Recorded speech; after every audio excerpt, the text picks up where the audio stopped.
오늘 우리에게 주시는 하나님의 말씀은 베드로전서 2장 9절부터 12절까지의 말씀을 보도록 하겠습니다. 베드로전서 2장 9절부터 12절까지의 말씀을 같이 보겠습니다.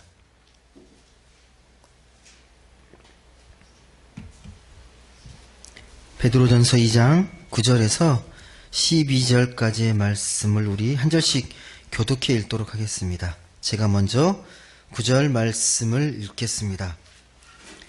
그러나 너희는 택하신 족속이요 왕같은 제사장들이요 거룩한 나라요 그의 소유가 된 백성이니 이는 너희를 어두운 데서 불러내어 그의 기이한 빛에 들어가게 하신 이의 아름다운 덕을 선포하게 하려 하심이라.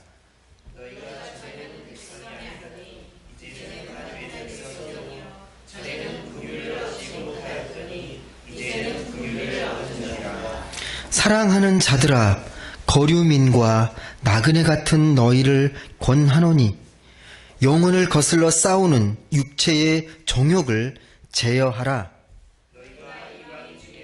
행실을 선하게 가져 너희를 악행한다고 비방하는 자들로 하여금 너희 선한 일을 보고 오시는 날에 하나님께 영광을 돌리게 하려 함이라. 아멘. 오늘이 2018년 마지막 주일 예배네요. 벌써 한 해가 저물고 있습니다. 한 해를 좀 정리하면서 어떤 좀 마음이 드시나요? 한 해 동안 좀 행복하고 즐거운 일들이 좀 있으셨나요? 근데 한 해를 늘 마무리할 때마다 늘 아쉬움이 있잖아요. 또 좀 후회가 들기도 하고 그런 느낌이 듭니다.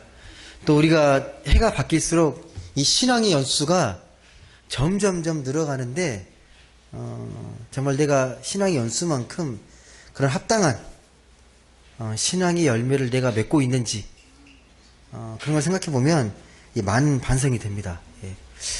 한 해를 보내면서요 하나님 보시기에 내가 정말 좀 부끄러움 없이 잘 살았는지 또 내게 맡겨주신 올 한 해의 그런 감당할 몫들이 있었을 텐데 그것들을 정말 잘 감당했는지 그런 걸 생각해 보면 많이 생각이 듭니다. 즐겁고 행복한 일도 많았겠지만 힘들고 어려운 일들이 많았을 거예요. 각자 나름의 어떤 고민들이 많이 있고 힘든 일들이 많이 있었을 텐데 그럼에도 불구하고 우리가 한 해를 돌아보면서 이 자리에 앉아 있는 것, 이렇게 예배할 수 있는 건 그래도 감사가 있기 때문입니다. 주님께서 내게 허락하신 그 감사의 마음을 알기 때문에 그래도 이 자리에서 함께 예배할 수 있다고 생각합니다. 힘들고 좌절스럽고 또 넘어지는 일들이 많았음에도 다시 일어나서 이렇게 예배 드릴 수 있는 건 보이지 않는 하나님의 은총이 우리를 붙잡고 있기 때문에 가능할 거라고 생각합니다. 돌아보면요 하나님이 우리를 보실 때 우리를 어떻게 생각할까 많이 생각하거든요. 내 자신을 하나님 어떻게 지금 보고 계실까, 어떠한 눈빛으로 어떠한 시선으로 우리를 지금 바라보고 계실까. 근데 하나님이 오래 참고 계신다라는 생각을 하게 돼요. 오래 참고 계신다. 여러분 자신이 만족스러우십니까? 네 자신이 이만하면 됐다. 네 자신이 봐도 내 삶과 행동이 불만족스러운데 하나님 보시기는 오죽하시겠습니까? 이런 못난 놈이라고 그래도 포기하지 않으시고 있는 그대로의 모습으로 우리를 받아주시고 또 때마다 일마다 필요한 은혜를 우리에게 허락하고 계십니다. 또 한 가지 여러분 꼭 기억할게요. 내 자신의 모습들이 이렇게 좀 실망스럽고 좀 후회도 되긴 하겠지만 여러분의 모습이 늘 그대로의 모습이 아닙니다. 똑같은 모습으로 여러분이 이 자리에 앉아 계신 게 아닙니다. 별반 다를 게 없고 늘 정체되어 있는 것 같지만요 여러분은 조금씩 잘하고 계십니다. 성장하고 계십니다. 하나님 보시기에요 점점 잘하고 계십니다. 내가 느끼지 못할 뿐이에요. 내가 느끼지 못하는데 우리는 하나님의 은혜 아래서 하나님 조금씩 알아가고 있고 하나님의 은혜의 손길 속에서 점점 자라가고 있습니다. 그걸 여러분 꼭 기억하셔야 합니다. 또 한 해를 돌아보면서 여러분 꼭 기억해야 될 게 있는데요. 이 부족한 나를 사랑해주고 또 내가 부족하지만 사랑할 대상이 있다는 것, 사랑하는 사람들이 함께 있다는 것, 이건 큰 은혜입니다. 아무리 좋은 것도요, 여러분, 내가 아무리 좋은 것도 혼자 누리는 건 재미가 없어요. 함께 할 때 그 의미가 있고, 예, 좋은 것입니다. 좋은 것일수록 우리가 함께 할 때 의미가 깊어지고 참 기쁨을 얻게 됩니다. 또 삶의 풍성함을 더 깊게 누릴 수 있습니다. 사랑하는 사람과 함께 할 때 그게 가능합니다. 그러니까 내가 사랑하고 나를 사랑해주는 가족이 있고 또 교회가 있고 또 이웃이 있다라는 것, 그리고 나의 삶을 나눌 수가 있다는 것, 그리고 나의 작은 몸짓이 누군가에게는 위로가 될 수 있다는 것, 이 모든 것이 큰 기쁨이고 삶의 행복을 가져다주는 그러한 것들입니다. 우리가 살아가면서요, 죽을 때까지 고민하고 문제를 안고 씨름합니다. 지금도 고민이 있으시죠? 어떤 고민이 있으세요? 지금 이 순간에 가장 힘든 고민, 꼭 해결하고 싶은 고민들, 그런 문제들이 어떤 문제입니까? 올 한 해도 여러 문제로 씨름하셨잖아요. 고민하시고 또 예기치 않은 일들로 인해서 또 힘들어하고 또 기도하게 되고 그런 일들이 많았습니다. 고민 없는 사람 없고요, 문제 없는 사람은 없습니다. 누구도 예의 없습니다. 아무리 편안해 보이는 사람도 고민이 있고 문제가 있습니다. 자기 자신만의 고유한 문제가 있다는 겁니다. 단지 그 고민이 상대적인 것 뿐입니다. 근데 어떤 고민과 문제들은 시간이 흐르면 자연스럽게 해결되는 문제도 있지만 계속해서 내 마음을 짐처럼 억누르고 무겁게 하는 문제들도 있습니다. 끝까지 남아있는 문제들, 끝까지 고민하게 하는 것들, 쉽게 떠나지 않은 문제들이 있습니다. 그런데 우리가 고민하는 많은 문제들을 보시게 되면요, 불필요한 것들도 참 많습니다. 영적으로 봤을 때 별로 쓸모없는 고민들도 우리가 늘 하면서 살아갑니다. 근데 여러분, 그 고민들이 다 나쁜 건 아니에요. 내가 고민하게 하는 것들을 들여다보시게 되면 나를 나답게 끌고 가는 그러한 본질적인 고민들이 있습니다. 내가 이런 고민 때문에 하나님께 더 가까이 나아가고 하나님께 소망을 두는 그러한 고민들이 분명히 있습니다. 12월 제가 들어서 좀 의미 있게 읽은 책이 있어요. 그전에도 제가 많이 보았던 책이기도 한데요. 이 보네포 목사님 관련된 책들을 좀 많이 특별히 보게 됐습니다.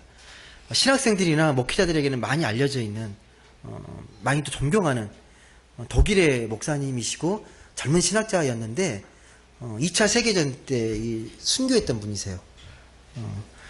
그분은 히틀러 암살 음모에 가담했다가요, 베겔 수용소에 수용됐다가 다시 플레센베르크 수용소 가서 거기서 처형당합니다. 아쉽게도 처형당한 해가요 1945년이에요. 전쟁 끝나기 거의 직전에 처형을 당합니다. 근데 이 보네포 목사님, 이 신학자에게 약혼자가 있었어요. 폰 베데마이어라는 약혼자가 있는데 감옥에 있으면서 그 약혼자에게 보냈던 편지와 시가 있습니다. 그게 책으로 나오는데 옥중연서라는 책이에요.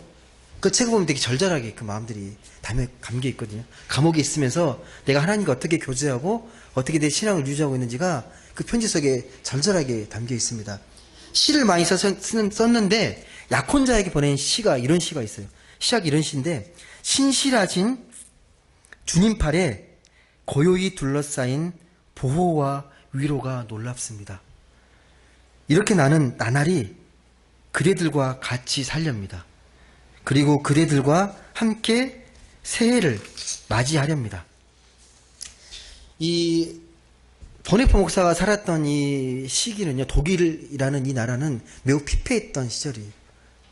매우 어려웠던, 정치적으로 경제적으로 혼란스럽고 피폐했던 시절인데, 이때 누가 등장하냐면 히틀러가 등장합니다. 거짓 메시아로 등장을 합니다. 당시에요, 독일에 있는 90% 이상의 교회가요, 히틀러를 메시아로 인정하고 그를 지지합니다. 그 히틀러의 그 독재와 그 광기 어린 이 카리스마에 다 눌려가지고 다 거기에 동조합니다. 그래서 뭐 이 독일의 국민들을 이 전쟁의 소용돌이 속으로 자꾸 몰아내는 거죠. 게르만 민족 위대성을 알리면서 우리가 승리해야 된다. 우리가 이 세계를 지배해야 된다라는 그런 잘못된 비전을 심어줍니다. 이때에 이 서슬퍼런 시대에 목소리를 높였던 사람이 히틀러예요. 히틀러는 가짜 메시아다. 그는 진짜 메시아가 아니야 라고 용기 있게 선포했던 목사님이 이 보네포 목사입니다. 그래서 지금도 보네포 목사는 추앙받고 독일 국민들에게 많은 존경을 받습니다. 그렇게 히틀러에 대한 저항운동을 펼쳤습니다. 보네포 목사가 왜 이렇게 저항운동을 했는지 그가 이렇게 고백을 해요.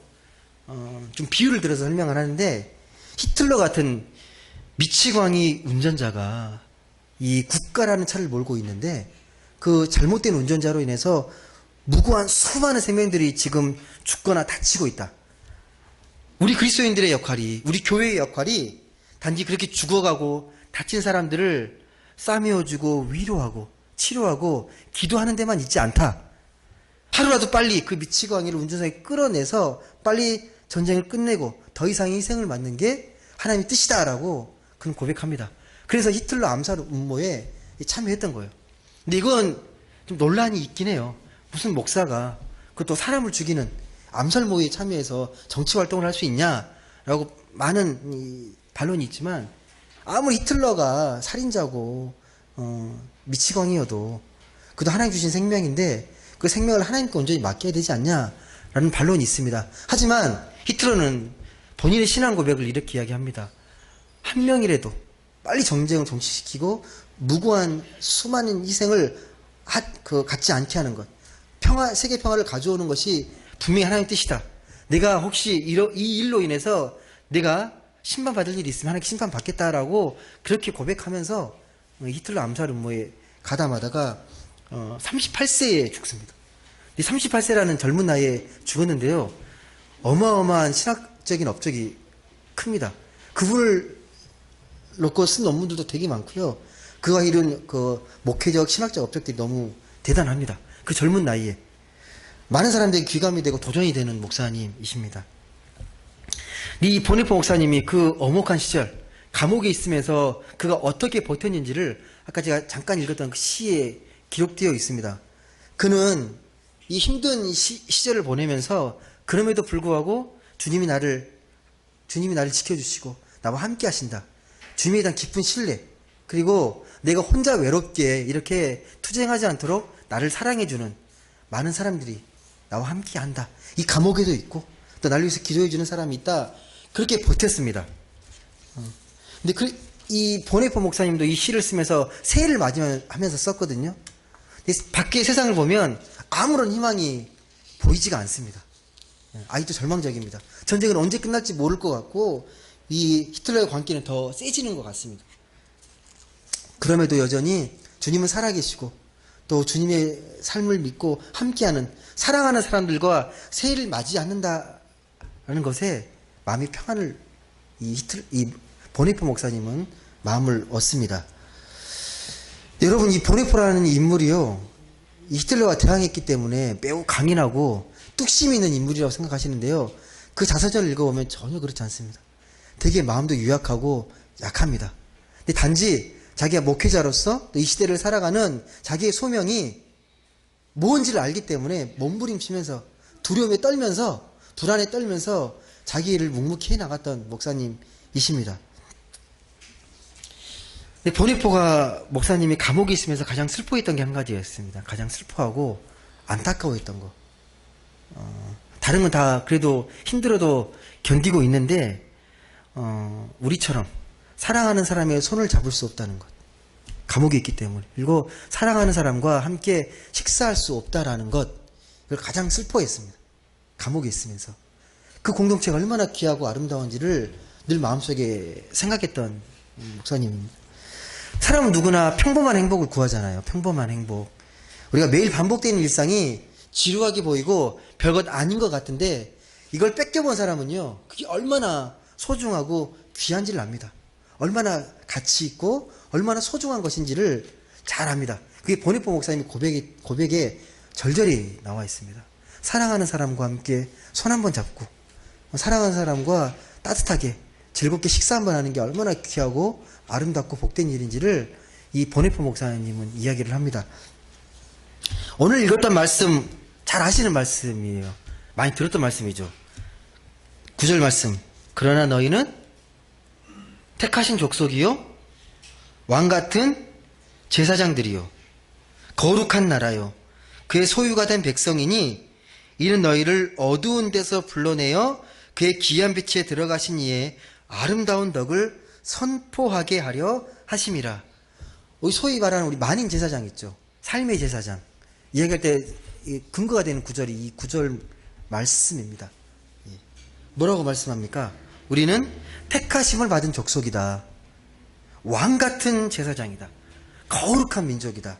하나님의 소유가 된 백성이다라고 선포합니다. 그렇다면 이 말씀을 듣고 우리의 소명이 무엇이겠습니까? 이 말에 담겨있는 우리의 소명 뭐 하는 거예요? 우리의 소명 분명하지 않습니까?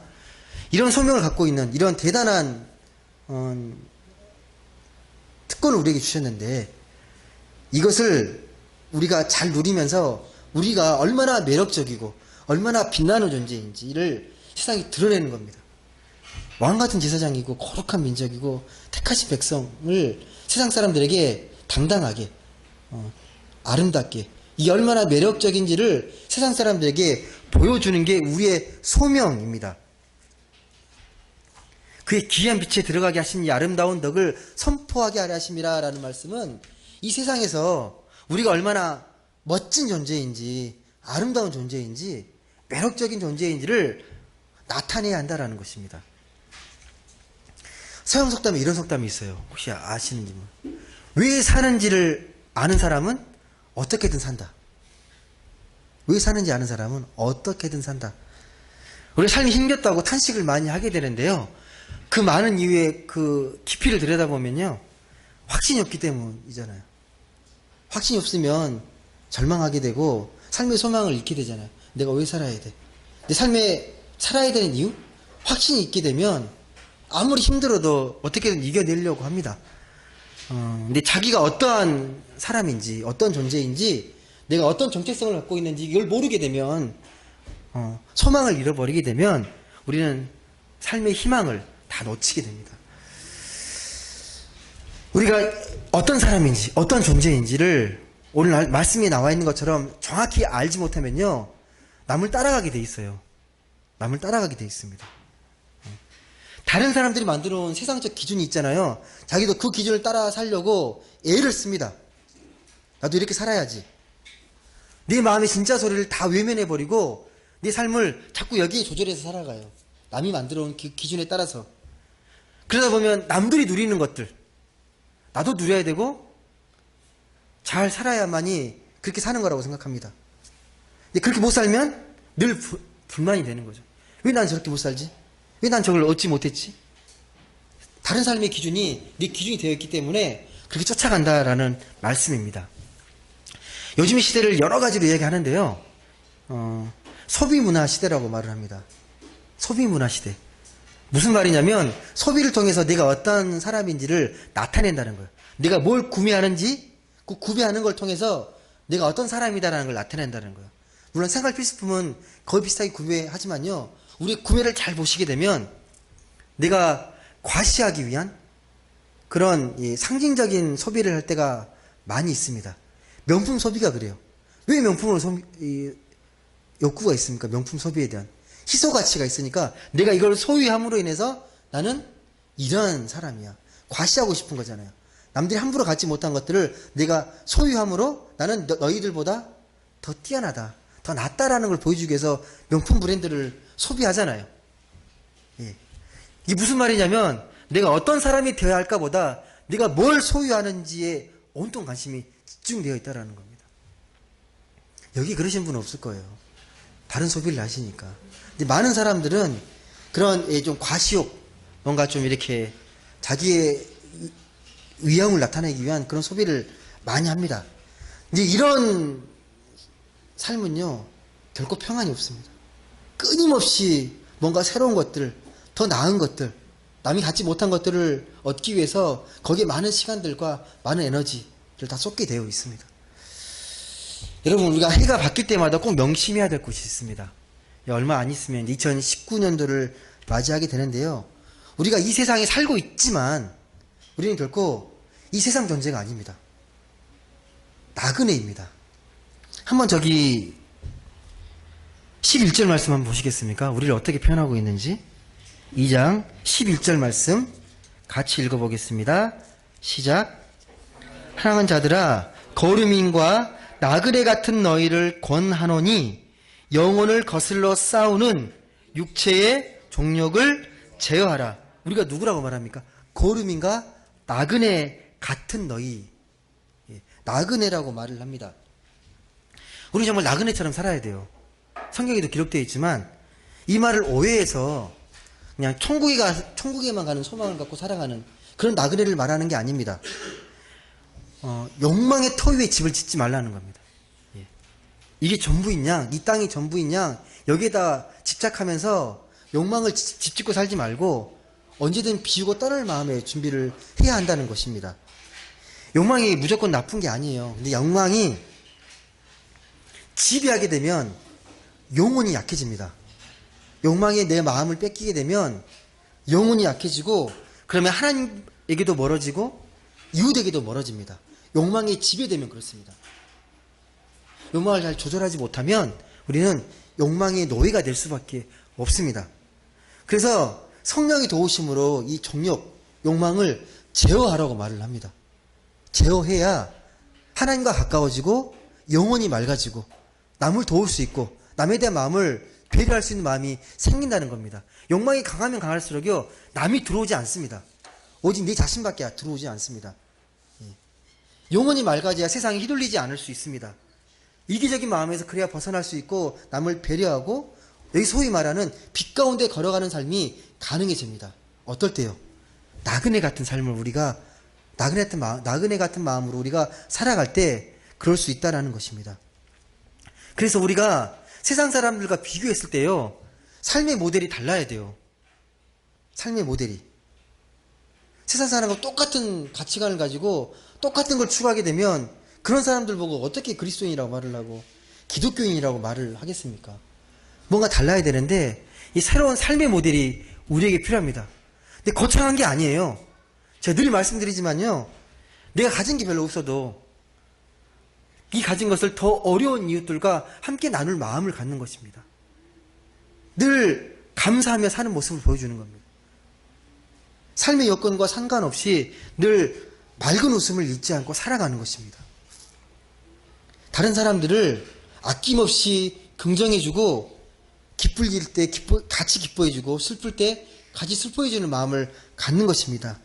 아까 보네포 목사님처럼요, 불의에 대해서 저항은 하지만 그렇다고 마음이 거칠어지지 않는 것입니다. 이게 새로운 삶의 모델입니다. 우리가 살아갈 수 있는 삶의 모델입니다. 예수님께서 그런 모습을 우리에게 보여주셨습니다. 그렇게 사는 것이 하나님의 나라의 모델이다. 하나님 꿈을 안고 산다는 게 세상에 비춰봤을 때요, 물론 쉽지 않을 수 있습니다. 쉽지 않아요. 예, 되게 어리석어 보이고 바보처럼 보이고 힘들게 보입니다. 왜 그렇게 살아? 응? 그냥 누리며 살아라고 말을 하지만 우리는 그 삶의 기준, 이 세상의 기준에 따라가는 삶이 돼버립니다. 우리 싸움은요, 이런 싸움이 암담하고 끝이 안 보이는 싸움 같지만요, 이미 승리가 담보된 싸움입니다. 하나님께 이미 승리해 놓으신 싸움을 우리는 단지 그냥 하나님 말씀대로 순종하면서 쟁취하는 삶입니다. 이 믿음이 있어야 우리가 어둠을 이겨낼 수 있고 이 어두운 세상을 밝혀낼 수 있습니다. 이렇게 사셨던 분이 계세요. 남들이 바보라고 불러도 끝까지 자기 삶을 지키면서 자기의 소명을 다했던 사람이 있습니다. 한국의 슈바이처라고 불리우는 이 장기려 박사님 혹시 들어보셨는지 모르겠습니다. 교회 장로님이기도 하시잖아요. 워낙 이 예화들도 많고 좋은 이야기들이 많은데요. 다 말씀드릴 수 없지만 여하튼 이분은 병원에 갈 형편이 안 되는 사람들을 위해서 부산에 병원을 세웠습니다. 그게 부산 복음병원이에요. 한 번도 의사를 만나보지도 못해서 그렇게 아깝게 치료받지 못해 죽어가는 많은 사람들을 긍휼히 여기는 마음으로 세워졌던 병원이 부산에 있는 복음병원입니다. 가난하고 불쌍한 사람들을 돕고 섬기기 위해서 세워진 병원입니다. 평생토록 이 장기려 박사님은요, 이 행여병자를 치료하는데 온 삶을 다 바쳤습니다. 하루에 200명을 환자를 돌봤어요. 200명 이상. 근데 그가 평소에 기도했던 게 있어요. 그가 의사가 되기 전에 하나님께 소원했던 기도 제목이 있는데 뭐냐면, 하나님, 저를 의과대학에 들어가기만 해주시면 의사를 한 번도 못 보고 죽어가는 사람들을 위해서 평생을 바치겠습니다 라는 소원을 내서 의과대학에 들어가고 의사가 되었습니다. 근데 이분이 그냥 의사가 아니에요. 당시에요, 최초로 대량간 절제 수술을 성공하고 한국 최고의 의사라고 칭송받았던 사람입니다. 외과 의사로는 최고라는 평가를 받았던 인물이 이 장기려 박사님이십니다. 근데 이분이 워낙 긍휼이 많아서요, 병원에 가난한 사람들을 잘 치료해 줄 뿐만 아니라 병원비를 깎아주니까 수많은 사람들이 막 몰려오는 거예요. 이 병원만 가면 어떻게든 치료받을 수 있다, 고침받을 수 있다, 많은 환자들이 찾아옵니다. 그래서 어쩔 때는 그 환자의 사정을 듣고 너무 안타까워서 자기 돈으로 병원비 치료하고, 늘 적자였던 분, 가게가 늘 적자였어요. 근데 유명한 일화가 하나 있습니다. 어느 날 병원에 오랫동안 입원했던 농부가 한 분 있었어요. 이 퇴원을 해야 되는데 돈이 없어 퇴원을 못하니까 이 장기려 박사님하고 이제 상담을 하는 거예요. 그러면서 하소연을 합니다. 선생님, 제가 당장은 돈이 없어서 병원비를 못 내지만 나중에 꼭 벌어서 갚을 테니 저를 좀 보내주십시오. 제가 꼭 이 은혜를 갚겠습니다. 내일 당장 이제 모내기 처리돼서 모내기를 해야 되는데 지금 나가지 못하면 제가 한 해 농사를 망치게 됩니다 라고 그렇게 하소연을 합니다. 그래서 이 장기려 박사가 한참 듣고 있다가 이렇게 말을 하는 겁니다. 제가 밤에 문을 열어줄 테니까 몰래 나가세요. 예. 농부가 깜짝 놀라죠, 이야기를 듣고서. 그러니까 장기려가 박사님 이렇게 말합니다. 웃으면서. 병원에선 아마 병원비 안 내면 절대 안 보내줄 겁니다. 근데 돈이 없으니 도망쳐서라도 일을 해야 가족도 돌볼 거 아닙니까? 그러니까 밤에 몰래 나가십시오 하면서 돈까지 지어주면서 보냅니다. 이거 얼마 안 되지만 차비하세요. 예. 이 농부가 고마운 마음에 이제 눈물 흘리고 이제 나가는 거죠. 이런 일이 수없이 벌어집니다. 늘 적자예요. 병원도 적자, 본인도 적자. 수술비 없는 환자를 위해서 이렇게 늘 돌보다 보니까 늘 힘들고 어렵게 살아갑니다. 집이 없어가지고요, 그 병원 옥상에다가 이 집을 짓고 옥상에서 살았습니다. 예. 자기 집을 갖지 못하고. 그러다가 1995년에 이제 추운 겨울에 돌아가셨는데요. 이렇게 바보 의사로 불렸던 슈바이처, 한국의 슈바이처라고 불렸던 박사님이 장기려 박사님입니다. 대단히 자랑스러운 분이시죠. 우리 기독교의 인물 중에. 말씀을 맺겠습니다. 여러분, 이 사람을 격려하고 위로하는 일이요, 예, 특별한 게 아닙니다. 자기가 하고 있는 일을 통해서 하나님은 내 일을 통해서 뭘 기뻐하시는지를 살펴보면 됩니다. 뭐 대단한 일을 하는 게 아니라 내가 할 수 있는 일, 내가 감당할 수 있는 일을 최선을 다해서 감당하는 겁니다. 내가 할 수 있는 것으로 남을 기쁘게 돕는 것, 웃음이 필요한 자에게 웃음을 주고 눈물이 필요한 자에게 같이 눈물을 흘려주는 것, 그걸 하나님이 우리에게 원하십니다. 목마른 자에게 물 한 잔 떠주는 것. 새해에는 정말 우리가 이렇게 살았으면 좋겠습니다. 나도 힘들지만 목마른 자에게 물 한 잔 떠줄 수 있는 마음으로 한 해를 잘 살아갔으면 좋겠습니다. 누구를 바라보든지 간에요, 이 주님처럼 좀 긍휼의 시선으로 따뜻한 눈빛으로 그렇게 바라보면서 사람들의 마음을 어루만지고 위로하는 그런 주님의 손길이 되면 좋겠습니다. 세상은 여전히 소란스럽지만요, 우리는 하늘의 고요를, 하늘의 평안을 간직하고 살아가는 사람들입니다. 보이지 않게 울려 퍼지는 그 하나님의 소리를 우리가 나팔이 되어서 전해야 합니다. 이 마음으로 우리가 살아가게 되면 성령께서 반드시 우리를 도와주시고 우리와 끝까지 동행해 주실 것입니다. 그리고 믿음의 식구들이 나만 힘들지 않도록 나를 지켜주고 나를 기도해주고 나에게 힘을 주는 믿음의 식구들이 늘 곁에 있음을 기억하셨으면 좋겠습니다.